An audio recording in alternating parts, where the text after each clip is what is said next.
Madame Sacha. Quoi? Non mais, vous rigolez mon petit Weber? Non mais, vous vous en doutez bien quand même. Vous m'avez pas embauché pour vous parler de quelque chose de neuf, non? Non, allez, arrêtez. Arrêtez, écoutez-moi ça plutôt. C'est de la prison que je t'écris, mon pauvre Polyte. Vrai, je ne sais pas ce qui m'a pris hier à la visite. C'est des maladies qui se voient pas quand ça se déclare. N'empêche qu'aujourd'hui, je suis dans le tas à Saint-Lazare. Mais toi, Alors, qu'est-ce que vous en dites? Bon, ça c'est juste l'une des plus belles chansons d'Aristide Bruand. Et d'ailleurs, vous savez quoi? La semaine dernière, le 6 mai très exactement, on a fêté les 170 ans d'Aristide Bruand. Évidemment, vous voyez de qui je parle, n'est-ce pas? Le grand chapeau noir, la cape noire et puis surtout l'écharpe rouge comme un trait de sang. La célèbre affiche de Toulouse-Lautrec que tout le monde s'arrache encore à Montmartre. Eh ben c'est lui, Aristide Bruand. Et figurez-vous que Bruand, surnommé le prince des gueux, adulé par les rois, par tous les artistes de l'époque, eh ben il est né à Courtenay.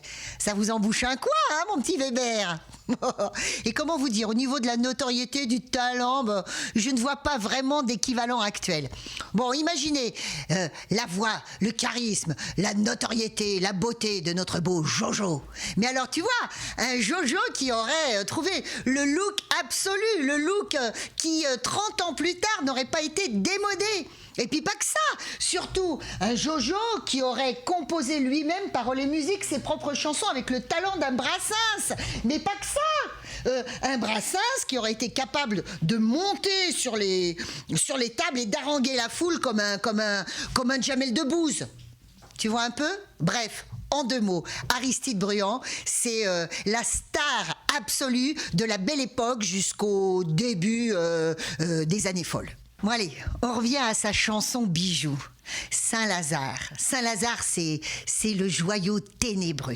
En fait, Aristide Bruand, tu vois, c'est l'observateur des bas-fonds de la société de son époque. Il fréquente la pègre, les apaches, les filles, tous ces orphelins de la commune devenus adultes et qui bientôt vont voir en lui un porte-parole auprès des gens de la haute qui sont sa clientèle à lui, le chansonnier. Bruand, en fait, c'est le dénonciateur de la grande misère des sans-travail, des sans-lit, des sans-éducation, des sans-avenir, des sans-scrupules aussi. Bref, des sans-rien. Bruand, c'est l'impossible trait d'union entre les 2 pans de cette société de la belle époque, fracturée entre les immenses richesses et l'insondable pauvreté. Et là, tu vois, dans cette chanson de 1886, eh bien, Bruand, il parle d'une invisible parmi les invisibles. Il parle d'une femme, mais pas qu'une femme, une femme pauvre, mais pas qu'une femme pauvre, une prostituée. Et tu te rends compte, une prostituée qui vient de se faire diagnostiquer malade et qu'on va emmener enfermée à Saint-Lazare. Et Saint-Lazare, c'est la prison infirmerie pour toutes ces filles. C'est des maladies qui se voient pas quand ça se déclare. N'empêche qu'aujourd'hui, je suis dans le tas à Saint-Lazare. Entre 1880 et 1914, Paris, c'est la capitale mondiale des plaisirs. Et parmi tous ces plaisirs, il y a la prostitution. À la belle époque, on compte 225 maisons closes. Et puis, il y a toutes les filles qui sont dans la rue. Et toutes sont contrôlées chaque semaine par des médecins. Parce qu'il faut lutter contre les maladies vénériennes et en particulier contre la syphilis. La vérole, comme on dit. Tu vois, la syphilis, c'est le sida de l'époque et elle fait des ravages. Bruand en est atteint, Toulouse-Lautrec en est atteint également, plus sévèrement. La syphilis, elle apparaît en crise, et puis elle disparaît, puis elle réapparaît, et puis elle disparaît à nouveau, et on en meurt dans d'atroces souffrances. C'est le cas de François Ier, ça a été également le cas de Maupassant. Bref, pendant la seule année, par exemple, 1860, la syphilis aurait tué 120 000 personnes en France. La bactérie responsable du mal, c'est Treponema pallidum, et elle est identifiée en fait qu'en 1905, et on trouvera le vrai remède en 1910. Surtout, il fait pas de boniment pendant que je marre et que je bois des médicaments. à Saint-Lazare. Seulement le problème, tu vois, c'est que les médicaments de l'époque, eh ben c'est le mercure. On n'a que ça. Et le mercure, c'est bien, ça fait tomber les cheveux, ça fait tomber les dents, et puis ça fait tomber les os en miettes. Tu vois le truc. Bon, alors, les prostituées contaminées, elles sont soignées à l'infirmerie de la prison de Saint-Lazare. Mais il n'y a pas que des prostituées à Saint-Lazare, hein. On y a incarcéré, par exemple, la communarde Louise Michel, ou encore la célèbre espionne Mata Hari, ou Marthe Hannot, la fameuse banquière qui a été incarnée par Romy Schneider dans le film de Francis Giraud, c'était en 1980. Mais à Saint-Lazare, si on souffre de maladie, on y souffre évidemment de manque de liberté. On y souffre également de faim, de froid, bref. Ici tout le monde est décavé, la braise est rare. Faut 1 mois pour faire un linvé à Saint-Lazare. Dites-moi, mon petit Weber, là-bas, vous faites le malin derrière votre caméra. Vous savez ce que c'est qu'un linvé ?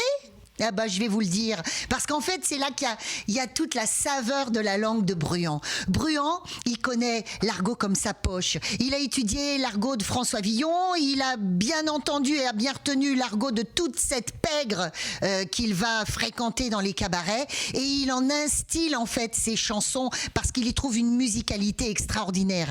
Et un linvé, eh bien, c'est tout simple. Un linvé, c'est 20. 20 sous. Et 20 sous, à l'époque, c'est 1 franc, une pièce d'1 franc. Et alors, 20, eh ben, en louche les bêmes, tu prends le V, tu le mets à la fin, à la place du V du début, tu mets le L, et à la place, et après le V de la fin, tu mets M. Et ça fait l'invème. Mais comme tu vas vite, tu dis l'invé. Voilà. Vous avez compris, monsieur Weber ? Allez, on continue. Assez rigolé. Parce qu'en fait, ce qui est fabuleusement beau et tout autant désespérant dans cette chanson de Bruant, c'est l'amour irraisonné que cette prostituée malade porte à son souteneur. Cette prostituée qui s'inquiète davantage de son sort à ce salopard que du sien. Rien que de te savoir comme ça sans le sou, je me fais une bile. T'es capable de faire un sale coup. Je suis pas tranquille. T'as trop de fierté pour ramasser les bouts de cigares pendant tout le temps que je vais passer à Saint-Lazare. Tiens donc, dites donc là le petit Weber qui dort derrière sa caméra. Les bouts de mégot, ramasser les bouts de mégot, ça vous dit quelque chose ? Eh ben, je vais vous dire, monsieur Weber. Eh ben, c'est un des plus petits métiers, un des métiers les plus misérables qu'on peut faire à Paris à l'époque. À l'époque, on peut ramasser les bouts de mégot pour faire des clopes, on peut tondre les chiens, on peut être arracheur d'ailes aussi, choper les hirondelles en plein vol, arracher les ailes pour que les belles puissent se les mettre sur les chapeaux. Et voilà. Et ce type-là, il a même pas le courage d'être marchand de mégots. Et l'amour que cette femme porte à son affreux bonhomme, c'est même un amour absolu. Et moi, je t'adore comme j'adorais le bon Dieu, ou comme papa quand j'étais petite et que j'allais communier à Sainte Marguerite. Sainte Marguerite, c'est une jolie petite église dans le 11e arrondissement, entre la Bastille et Nation. Et je me dis que dans cette chanson beaucoup plus connue d'Aristide Bruant, Nini Peau de Chien, eh ben on dit que quand elle était petite, le soir elle allait à Sainte Marguerite, où cassette allait. Alors ces deux femmes-là, la prostituée de Saint-Lazare, la petite Nini Peau de Chien, elles se sont peut-être rencontrées dans le quartier, ou bien c'est peut-être la même petite femme à quelques années de différence. Enfin bref, en 1928, On démolit une partie des bâtiments donc de cette maison d'arrêt de Saint-Lazare et la prison va devenir la maison de santé Saint-Lazare destinée aux femmes et à la lutte contre les maladies vénériennes. Elle cessera ses activités en 1955 et c'est aujourd'hui une belle médiathèque municipale, la médiathèque Françoise Sagan.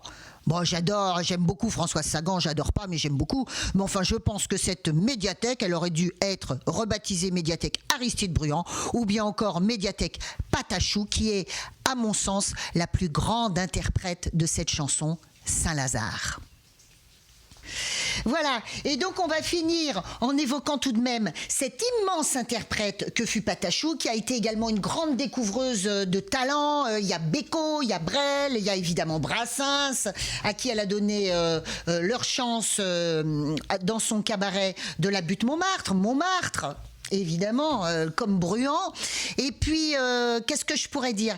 Eh bien, je dirais que c'est le grand Boris Vian qui, en 1957, a proposé à cette grande interprète, avec une cervelle bien faite, une voix solide, d'enregistrer les chansons d'Aristide Bruand, qui étaient déjà oubliées 30 ans seulement après sa mort.